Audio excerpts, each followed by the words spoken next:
Nation Politics. Hey guys, this is Tommy with Tommy Nation Politics. How's everyone doing today? This is what I'm talking about, guys. Tommy Nation Politics. And now, story time by Tommy Nation Politics. Tommy Nation Studios introduces Cruella Carville.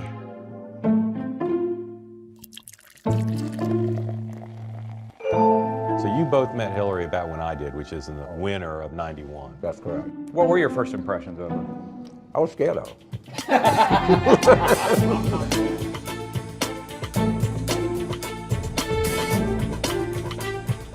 Yeah, the first meeting I walked into, I said, yes, ma'am, what are we agreeing on today? Yeah, and that wasn't always easy for us to manage on the staff side.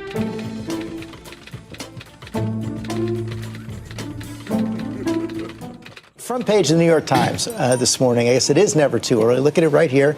Hillary Clinton, 2016. That's all her choices hinge on that. And we also did a poll at ABC News this week. Pretty remarkable poll. It said that 57% of the country right now would actually support Hillary Clinton for president. James Carville, of course, you worked closely with her for many, many years. I think it's safe to say that no one knows what she's going to do. But the point of the New York Times is right, though. She has every decision she makes now, she has to look at it through the prism of that bigger decision, right? Since 1944, if we would have been sitting here, Republicans have always craved order, and they've always looked for a line to get behind. We've always been people that we want to fall in love. We're looking for the next argument.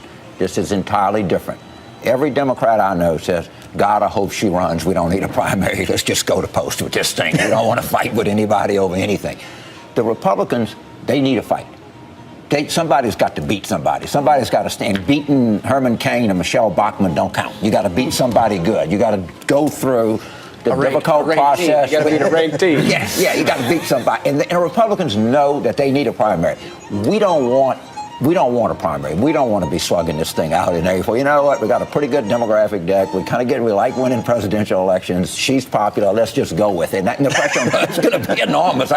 Making Mary laugh over there. Well, the idea that this just defies, I love Hillary. I wish she would run, but it defies human nature to think that Democrats, even though they are redistributionists and utopians, would not be competitive, that Warner or all these other Democrats who've been waiting in the wings are going to have a dynasty, since Democrats always complaining about these dynasties. They're going to have another Clinton step up, and everyone's going to go, yeah, step back. I don't think so. Furthermore, the Democratic Party is split. 17% of them are extreme liberals, and then the rest of them are centrists. And the 2014 senators that are running are centrists. The ones that just got elected are centrists. So she would have to run with the country, which would alienate. She bridges that divide right now. Yeah, I think, that what's happened is the extreme liberals, I guess that would, I talked to a lot of those guys. They're also pragmatic. They compromised a lot on health care reform. They said they wanted Medicare for all, but they were willing to take Obamacare, and they would see Hillary Clinton as someone who couldn't continue to, make incremental progress towards what they want. Go over to James Carville, longtime Democratic strategist. It was, I think, in 2016, Florida was turning when we went to James Carville. And if you look at the spectrum of Benjamin Moore paints, I don't know what color I would have described your face as just at that moment, but whatever blood was draining out, your mood started to go south, James. How are you thinking about the country right now? Well, in 2016, I was sitting between Chuck Todd and Hugh Hewitt, and Chuck Todd said that Hillary was running ahead of Obama in Prince William in Virginia and Hillsborough in Florida, and I said, great. And then Hugh Hewitt said, Upshot said there's a 65% chance that Trump wins Florida, and I knew right there. And the blood did go out of my face. 3 words. What would define your campaign? Standing up to the billionaire class. Tommy Nation Politics. 50% of our people who are living paycheck to paycheck. And as we speak tonight, half of our people in this country, the richest country in the history of the world, are living paycheck to paycheck. Like people having health care and not killing the planet. And the more those demographic groups move away from the party, the easier it is to keep the establishment firmly in place. Hey guys, this is Tommy with Tommy Nation Politics. How's everyone doing today? We're moving forward at a pace that was unimaginable just a short time ago, and we are never, ever going back. So, James Carville, guys, I mean, there's no way to know whether somebody listen to this conversation and know that it's on the last steps of actual working. Because I don't even believe that even with your eyes closed, working 50 hours a week trying to support your family, going through life, you can't not be unaware of how literally they don't even try to respect you. They literally spit in your face. They laugh at you behind your back. They check you like a box. They put you in an identity. And then they fucking say that's that. That. You ever been to Iowa? In fact, they literally did that to New Hampshire. They smacked New Hampshire in the face after New Hampshire had the gall not to make Biden the winner of their fucking primary. So everybody's paying, guys. Still from the Bernie Sanders campaign, guys. We're all still paying for having free-thinking, innovative, and open-minded progressive ideas.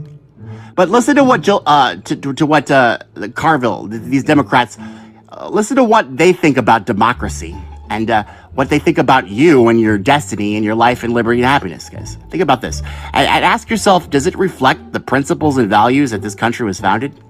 Let me ask you, because you know the argument that Ralph Nader put forward, you know the argument that Jill Stein has put forward, Dr. West mentioned it again tonight, that a lot of those people who voted for Jill Stein or Ralph Nader would not have voted for any of the mainstream candidates, and therefore they did not suck away votes from Hillary Clinton or would not hurt votes from Biden here.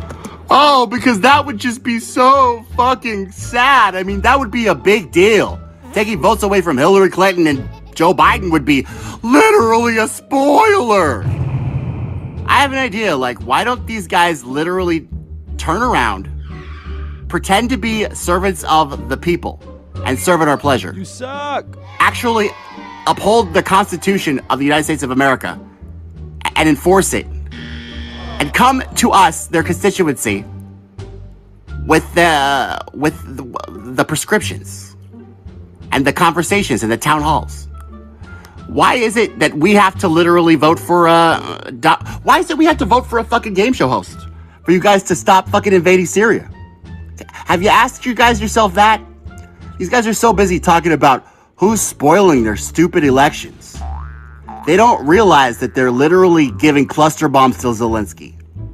But Cornel West, but Jill Stein, but Tulsi Gabbard, but Tucker Carlson. Guys, I'm fucking sick of your shit, guys. I was sick of your shit since COVID, bro. I was sick of your shit the minute we all didn't have jobs and y'all were at Martha's Vineyard for Barack Obama's 60th birthday party, not giving a shit about us. You literally treated us like illegal immigrants during COVID. Democrats, Republicans. So at this point, I don't even understand how people are still voting for these guys. But this is how their operatives think. They think of you as a fucking idiot. And you didn't even mean to vote for the people that you wanted to vote for. You meant to vote for them, but by accident, you voted for Jill Stein. It's not your fault. She's a Russian asset. So the bots did it.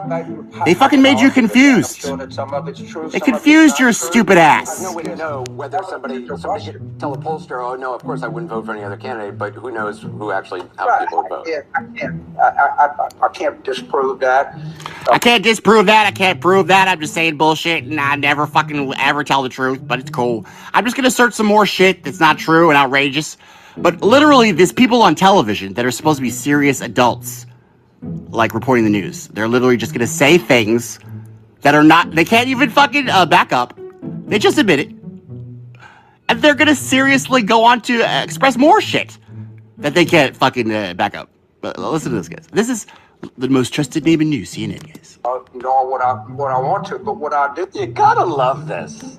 There's a thing that goes on with mainstream media and their selective application of certain things.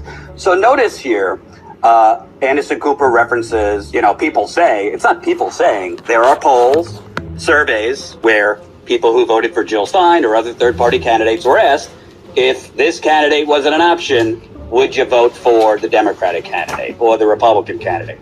and they said no. The majority said we would not have voted. Anderson Cooper, James Carville, well, I don't know. Maybe they were just talking, they didn't mean what they said, or maybe they would have changed their mind. Interesting that they don't believe the polls or the people who were polled in this respect, but during the Democratic primary in 2016 and 2020, when polls, almost every one in the Democratic primary, were oversampling older voters, which obviously was beneficial to Hillary Clinton in 2016, Joe Biden in 2020, but undersampling younger voters, which obviously was Bernie Sanders' base, pretty much under 40, we'll say. They ran with those polls. They believed those polls because they looked good for the establishment candidates, Hillary Clinton, Joe Biden, even to a lesser degree, Pete Buttigieg, Kamala, etc. But these surveys, these polls that do not look good for their narrative, well, how can we prove it? How do we know for sure?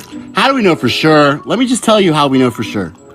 Because in that fucking election where they cheated Bernie Sanders for the nomination, you'll notice that these polls and these surveys and these conventional little fucking shit that they say that they can't back up, they were expressed all through the mainstream media. But come election day, guess who was fucking president? You fucking douchebags. So, I mean, I can't help but fucking giggle at that shit. I can't help but literally, what is it? Just shake my head. Shake my head, bro. At the fact that these idiots would literally think that they could actually get away with regressing our rhetoric, polarizing us, stealing from us, taking our jobs and outsourcing them to Malaysian girls in non-minimum wage areas so their corporate donors could get profits. But then they hire a fucking FBI and intelligence, literal agents to be their reporters. They try to report us the fucking, the news, which is literally the shit that they say that has never been right since weapons of mass destruction. It's a dilemma, guys, that we have. It's a dilemma of the mind and the body and the spirit. It's a dilemma of the soul of America, guys. Shame. You know, I'm getting so emotional. I feel a song coming on. I feel a song coming on. Shame. What about you guys? I feel a song Hey coming guys, on. this is Tommy, Tommy Nation Politics. How's everyone doing? Russian accent. Monica Lewinsky's a whore. He's a hatchet man from Dixiecrat. Propagandist, divider, and he's just a puppet of the rich. Oh, James Carville, you're such a cruel guy. If you weren't friends with the Clintons, you'd have mud in your eye. You're just a lying, smearing, cheating bitch. A political hack from 1994. He's a crime bill writing Dixiecrat bitch. Cruella Carville, Cruella Carville, misogynist creeper, consultant and shill. Every single word he says is filth. Cruella, Cruella Carville, Cruella Carville, Cruella Carville. He smears and he's lying. The Times writes his filth. Propagandist and he is a shill. Oh, Cruella, Cruella Carville. At first you think he's just friends with the Clintons, but then you see his record and get chills. His lying and smears, the pattern appears every time the DNC needs shells. He's such a douchebag, a liar and cheat. He's just a propagandist for the demo elite. He gets paid well for his lecture smears when Cruella Carville appears. Cruella Carville, Cruella Carville, Cruella Carville, Cruella Carville. Every time you need a hatchet man, Cruella Carville, he's in your hand. Cruella Cruella Carville, Cruella Carville, Cruella Carville. He smeared Monica Lewinsky and he's going for Cornel. He's just Cruella Carville. At first you thought Russiagate was a scandal, but then you look at all the evidence. He blusters and screams on MSNBC, but he's just a Pied Piper from France. He's demented and rude, a liar and crude. Every time he talks, he just shits in his pants. I would not believe this guy at all, 'cause he's just a bullshit shill. He's a political consultant from the Clintons, and he's just a piece of shit. Cretin from the DNC. Shut the fuck up, Carville. Stop saying bullshit. Joe Biden said he was fighting for the soul of America. But guys, I have to tell you that this election, like other elections, we could literally respond to these two parties that have usurped the reins of government from the people and carved for themselves, through the very engines that which brought them to unjust dominion, a tyranny of their own, almost like the tyranny of King George III. If we could literally go to them in the ballot box and we could vote for an academic, we could vote for a principled man that wants to serve us. We could literally have a minute where we could explore the birds and doors and chamber floors. We could go to the Democrats and Republicans and say, quote the Raven, nevermore. And startled in the stillness broken by reply so aptly spoken. Doubtless, said I, what it utters is only shock and store, caught from some unhappy Democrat or Republican disaster. Followed fast and followed faster, all the songs of bird and boar. Let these two parties die, guys. Let's say nevermore. There are conditions for strike, and there's contention in the country.